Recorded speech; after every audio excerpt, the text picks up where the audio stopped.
Douglas era jovem quando entrou para uma tribo urbana de punks. Eu estava revoltado com o mundo, com a vida, com Deus, e esse discurso para mim soou de maneira romântica no coração. Mas um folheto mudou para sempre a vida dele. Então, alguém fez esse folheto e espalhou pela cidade, de maneira pessoal ali, e ali tinha as 28 crenças fundamentais da igreja.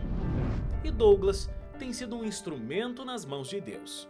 Reproduziu o que Deus foi para mim, o caminho, O caminho de transformação, o caminho de mudança de vida.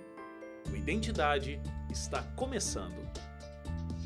Olá, boa noite para você, feliz sábado, a gente está chegando com o Identidade nessa semana que tem sido uma semana muito especial aqui na Novo Tempo, né? Estamos com uma semana especial falando da Semana Santa, a Paixão de Cristo, estamos vivendo essa atmosfera aqui, que bom conversar com você e trazer hoje mais uma história para aquecer o nosso coração de alguém que teve o encontro com esse Deus, com esse Jesus que a gente tanto está falando essa semana. Você sabe que todas as noites eu tenho aqui um presente diferente para você, às vezes um DVD, uma revista, um curso online. Essa semana você já viu, né? A gente está oferecendo aqui esse que é um lançamento da Escola Bíblica da Novo Tempo. É uma revista, Jesus Restaurador da Vida. Uma novidade em primeira mão aqui no Identidade. Essa revista foi pensada para você estudar a Bíblia de uma forma interessante e completa. Além de um estudo dirigido sobre os maiores temas da Bíblia, ela oferece também histórias para reflexão, perguntas interativas, textos, para meditação e também muita atividade prática aqui dentro. E o personagem principal da história, Jesus Cristo.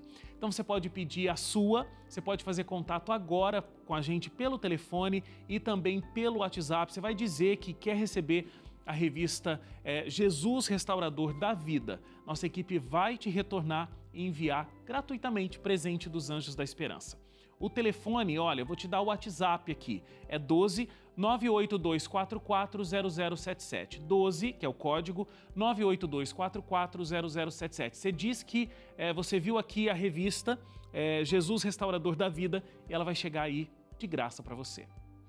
E hoje você vai conhecer a história do Douglas Dias. O Douglas teve um impasse na infância envolvendo decepções com a religião que o afastou de Deus totalmente, mas Deus nunca desistiu dele. Douglas cresceu em um contexto religioso e era muito ativo na igreja, até que a decepção com o lado humano dos líderes religiosos o fez desistir da Bíblia, de Deus e da fé. Foram momentos difíceis para o jovem de 14 anos e ele encontrou refúgio em um estilo de vida rebelde e com drogas. Ele passou muito tempo vivendo junto de uma comunidade punk, ficava na rua boa parte do tempo e foi ali que Deus o reencontrou. Ele achou um papel que falava sobre a palavra de Deus e o interesse pela Bíblia voltou aos poucos. Douglas começou a estudar, mas tomar a decisão de aceitar a Cristo envolvia deixar amigos, costumes e vícios para trás. Não foi uma decisão fácil e o inimigo preparou surpresas para impedi-lo. Essa é uma história de reencontro com Deus, de transformação e você não vai querer perder. O Douglas vai contar que não existe lugar longe demais onde Deus não possa te buscar. Voltamos em 30 segundos, não saia daí.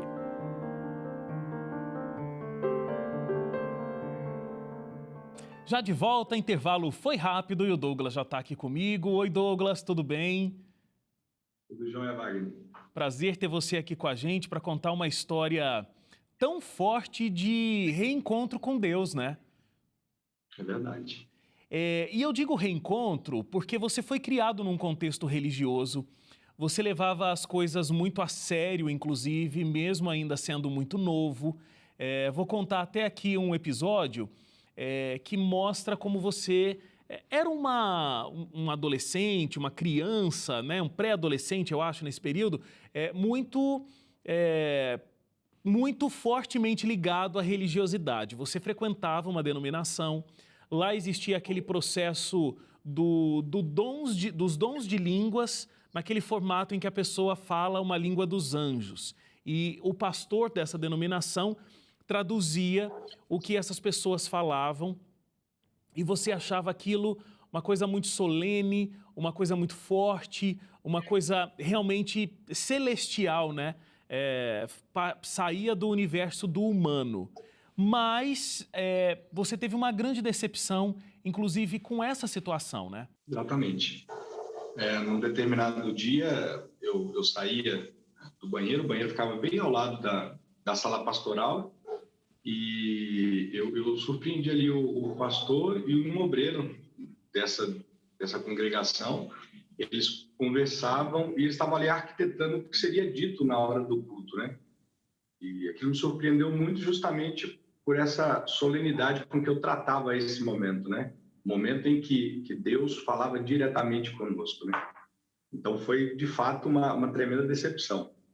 E é muito triste a gente ouvir isso, porque eu acho que são situações como essa que acabam fazendo com que a sociedade, de um modo geral, tenha uma visão de religiões cristãs, religiões evangélicas, a figura até do pastor muitas vezes fica desgastada, porque existe sim pessoas que estão levando a religião com uma falta de seriedade, com inclusive um charlatanismo, como você acaba descrevendo aqui, né? Mas isso não quer dizer que todo pastor, todo crente, todo cristão, todo evangélico sejam pessoas que não levam a religião a sério e estão exercendo de charlatanismo. Agora, eu entendo, Douglas, que isso te levou para uma revolta muito grande, porque não foi uma revolta só com a religião ou só com a figura daquele pastor que você depositava a sua confiança, mas acabou te levando a uma revolta para com Deus também, né? Com certeza. E assim, o momento era um momento muito conturbado, né? Esse momento, eu estava ali entre 13 e 14 anos, e foi justamente o momento que meus pais se separaram. Sim. Meus pais se separaram, a minha mãe, ela, como eram 7 filhos que ela cuidava, né? Isso foi um momento muito difícil para ela, um momento assim terrível. E ao mesmo tempo, chegando ali na fase da adolescência, a gente começa a ter aquela crise existencial, a questionar o porquê das coisas, né? E isso para mim foi um duro golpe, porque a única coisa que eu tinha, que eu me apegava, era justamente a religião, né? Era a única parte assim, era minha válvula de escape a tudo que estava acontecendo no momento, né? O momento difícil que a minha família vivia. Você é o filho mais velho? Eu sou o terceiro mais velho. Tá. Porque você, inclusive, tomou a dianteira dessa situação, né? Porque o seu pai, ele foi embora de casa, realmente abandonando vocês todos, a mãe, todas as crianças, abandonando, inclusive, financeiramente e deixando vocês numa situação muito difícil. Você procurou um advogado, fez um processo contra o teu pai, ganhou isso na justiça, o que deve ter trazido uma situação financeira melhor para a tua família naquele momento, mas também causou um afastamento ainda maior da tua relação com o teu pai, né? Sim, a relação que já era desgastada, ela praticamente deixou de existir nesse momento, né? Eu, na verdade, do casamento do meu pai e da minha mãe, eu sou primogênito. Mas quando eles se casaram, ele tinha um filho e a minha mãe também tinha um filho. Então, daí eu sou o terceiro mais velho. Uhum. Quando ele saiu, eu fui até o fórum da cidade e ali eu procurei os funcionários daquele fórum, expliquei a situação e falei que nós precisávamos de algum auxílio, né, de que maneira eles podiam nos ajudar. E nesse momento eu vi o juiz entrando no fórum, eu olhei, ele estava com aquela veste característica deles, né, e fui até ele, expliquei a situação e ele indicou um advogado que estava estagiando, e esse advogado, ele entrou com o processo e dias depois a gente recebeu ali a pensão alimentícia, né? Então, aconteceu isso, esse desgaste na relação. Sim. Depois, meu pai me acusava como sendo aquele que tinha entrado contra ele, né? Mas, na verdade, eu estava pensando só no bem-estar dos meus irmãos mais novos, da minha família no geral. Sim.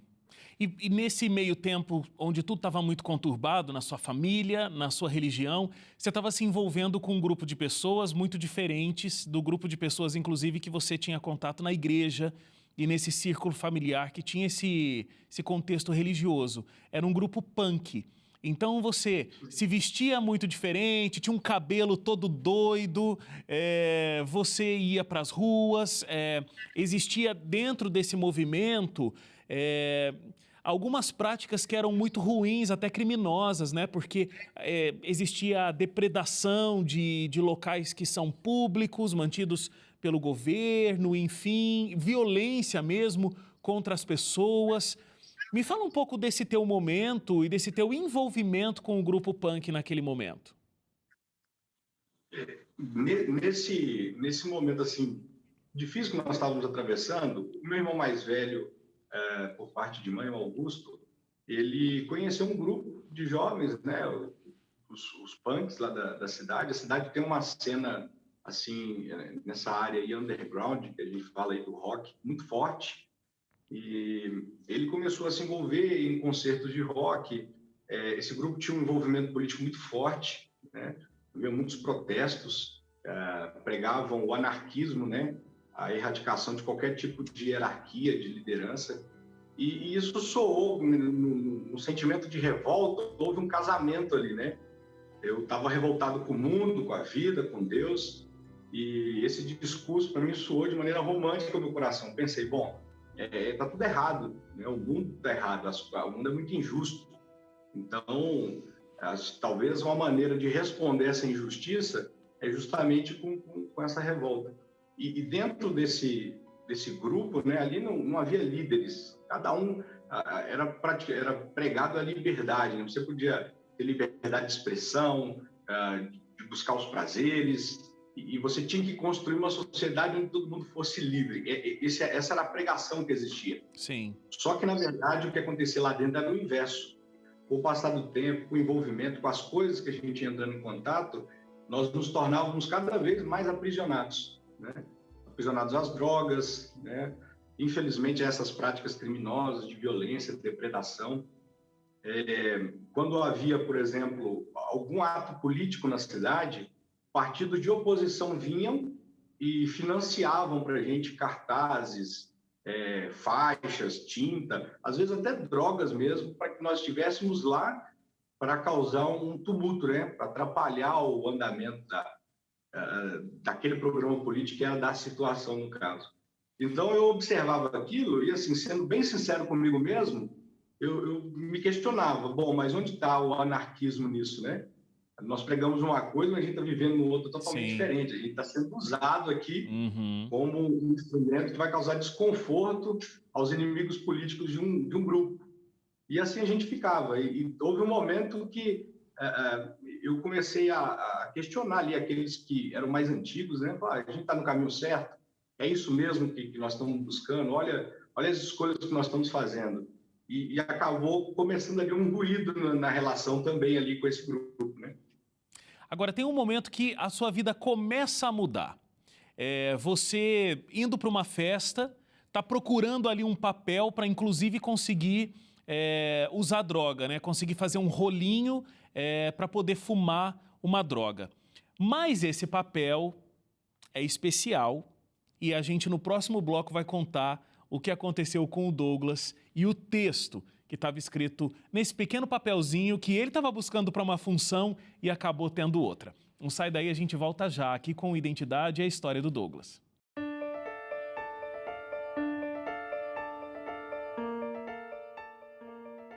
Já de volta aqui o Identidade, a gente está ouvindo a história do Douglas. Douglas ficou extremamente revoltado com a religião, estava passando por um contexto familiar bastante complexo também, né, Douglas? E aí, um dia indo para uma festa, envolvido com esse grupo de pessoas, usando drogas, até tendo atos criminais, atos criminosos, você procura um papel para poder fazer ali um rolinho e usar uma droga.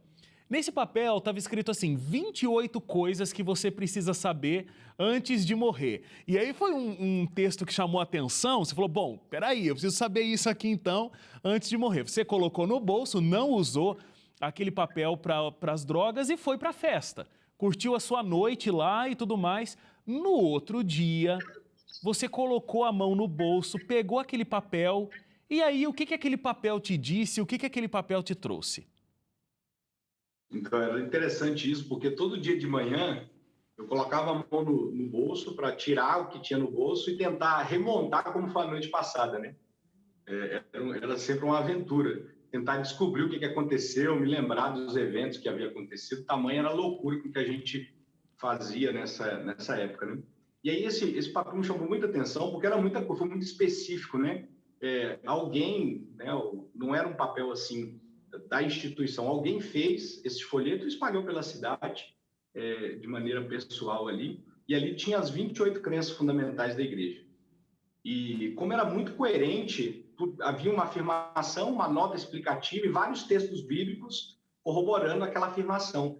E aí eu comecei a pegar, a ler item por item, até chegar no ponto que para mim foi crucial, que foi o sábado. Eu, como já vinha de uma família evangélica, minha mãe tem muito conhecimento bíblico, foi um ponto de contato até, né? Uma relação que estava também desgastada devido aos problemas, né, que a minha vida trazia para dentro de casa. E aí, um ponto de contato amistoso com ela, eu questionei ela. Falei, mãe, a senhora que é religiosa e é temente a Deus, a Bíblia fala sobre o sábado. Qual que é a sua visão sobre o sábado? E ela não tinha algo definido. Ela disse, filho, é algo assim que a gente não precisa se apegar a isso, é a lei, e Jesus cumpriu por nós. Falei, bom, mas não é isso que a Bíblia diz. A Bíblia é a palavra de Deus, tá certo? Ela tem autoridade. E aí comecei a ler uma gama de textos que estava ali para ela, foi bem na semana que estava acontecendo, a Semana Santa. E ela havia sido convidada para estar na Igreja Adventista do Sétimo Dia, na Semana Santa. Como estamos vivendo nesse momento, né? A gente está em plena Semana Santa aqui e a tua história se passa exatamente nessa cronologia mais uma vez. Então, aí ela apresentou o caso para um ancião da igreja e ele se dispôs a ir lá em casa e estudar a Bíblia conosco. Ele foi todas as terças-feiras, ele ia lá e ele escolheu, ele falou, olha, como vocês já conhecem a Bíblia, já conhecem assim, a Bíblia, pelo menos boa parte dela, eu vou começar pelo Apocalipse. E para mim foi maravilhoso. Como é que você conseguiu vencer aquele preconceito de religião não é só enganação, para de fato querer voltar a estudar a Bíblia? O que quebrou esse momento que você vivia? No primeiro momento eu ainda tinha um pé atrás, assim. Eu aceitei, mas para mim me aproximar um pouco mais da minha mãe do que querendo mesmo o estudo bíblico, né? E só que no decorrer do estudo, a seriedade com que o estudo foi tratado, como era coerente, né, as informações que eu recebia. Então, aquilo para mim foi maravilhoso. E casou que o punk, por si só, ele tem uma guerra com o consumismo, com o capitalismo, né? E na figura ali do estudo, daquele estudo do Apocalipse de Daniel Belvedere, em que coloca uma superpotência mundial como sendo um instrumento satânico, né, de configurar um poder de oposição a Deus, aquilo soou como música aos meus ouvidos. Então, aquilo me cativou e me fez ficar assim mais atento e querer entender um pouco mais as profecias. Agora, na minha vida particular, talvez seja essa a pergunta que você me fez, eu tinha tido um problema muito grave, né? Eu tive uma desavença com uma determinada pessoa na cidade e houve um dia que alguns que ficavam junto comigo no grupo haviam planejado matar essa pessoa. E eles queriam que eu, né, executasse ele por ele ser meu inimigo, e ele havia dito que faria isso comigo. Então, eles esperavam que eu fizesse antes, né? E eu não fui capaz. Cheguei até o momento de nós estarmos ali, tive a oportunidade, mas na hora o Espírito Santo falou no meu coração e não permitiu que eu cometesse esse ato, né? Então, eu creio que o Espírito Santo estava ali já trabalhando e quebrantando o meu coração. E quando você disse que não faria mais parte do grupo, foi muito difícil, né? Você foi enquadrado ali e quase que o pessoal tira a sua vida também, né? Um dos rapazes, ele foi preso e ele estava armado. Então, de certa forma, eles diziam que estavam lá por mim, que iam resolver um problema meu.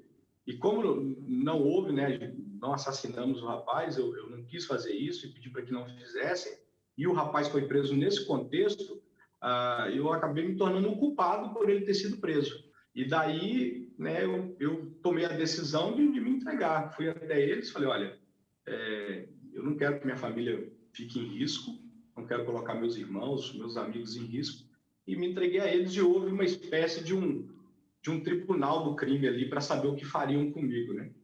Praticamente, a gente pode chamar de um milagre que aconteceu, né? Porque você havia sido condenado por esse tribunal do crime que você estava dizendo, mas num determinado momento uma ligação mudou tudo. Conta pra gente o que aconteceu.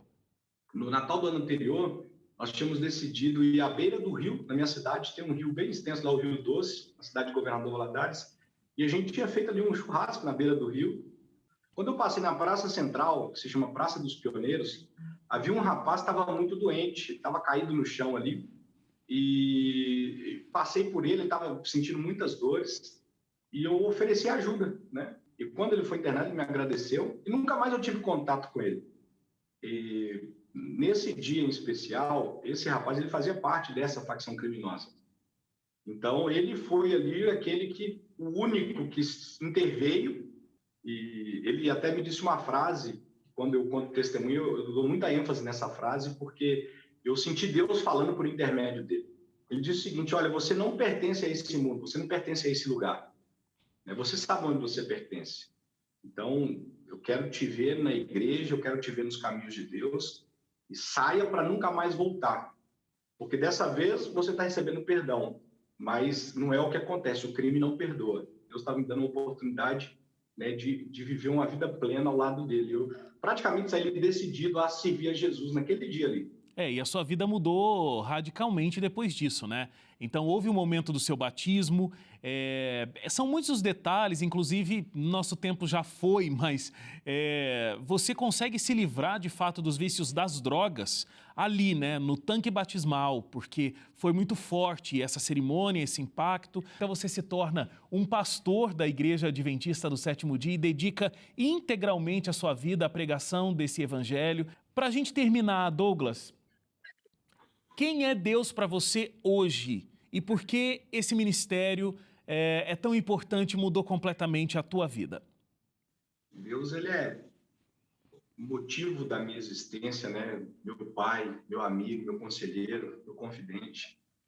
E o que me motiva no ministério é justamente o que aconteceu comigo, né? Quando, por exemplo, eu estou levando essa mensagem libertadora da palavra de Deus, de salvação, e eu vejo o brilho nos olhos das pessoas que estão aprendendo, que estão recebendo, né, a mensagem.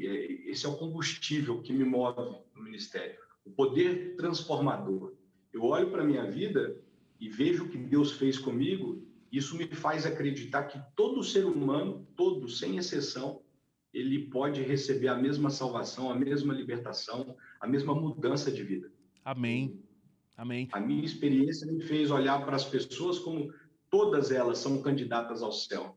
O amor de Deus se estende para todo ser humano, por mais fundo que nós estejamos, né? O amor dele é incondicional e ele nos busca, ele nos levanta, ele nos dá um novo motivo para viver, né? Uma alegria assim, inexplicável de servir ele. E é essa visão de ministério que eu tenho, né? Reproduzir o que Deus foi para mim, o caminho, né? Caminho de transformação, caminho de mudança de vida. Amém. Olha, e nesse final de semana que a gente vai viver, né? A paixão de Cristo, então, o momento em que Jesus se entrega pelo pecado de toda a humanidade e nos dá, de fato, o direito à vida eterna. Não teria uma mensagem mais bonita, né? De como Deus está aí à disposição e nos resgatando para que a gente possa desfrutar dessa vida eterna. Então, Douglas, olha, muito obrigado, um feliz sábado para você, feliz Páscoa, e que esse Jesus que a gente está vivendo esse final de semana especial para lembrar do sacrifício dele possa de fato ser sempre o centro da tua vida e do teu ministério. Muito obrigado e feliz sábado, feliz Páscoa para você. Obrigado, eu que agradeço a oportunidade, um feliz sábado, uma feliz Páscoa para vocês também da Novo Tempo, para todos que estão nos assistindo. Que Deus abençoe poderosamente a todos. Amém. E eu desejo o mesmo para você que ficou com a gente até agora, que Jesus possa ser o centro da sua vida e você possa entender o valor desse sacrifício que nos deu o direito à vida eterna. A gente se encontra na segunda-feira, às 11h30 da noite. Até lá. Tchau, tchau.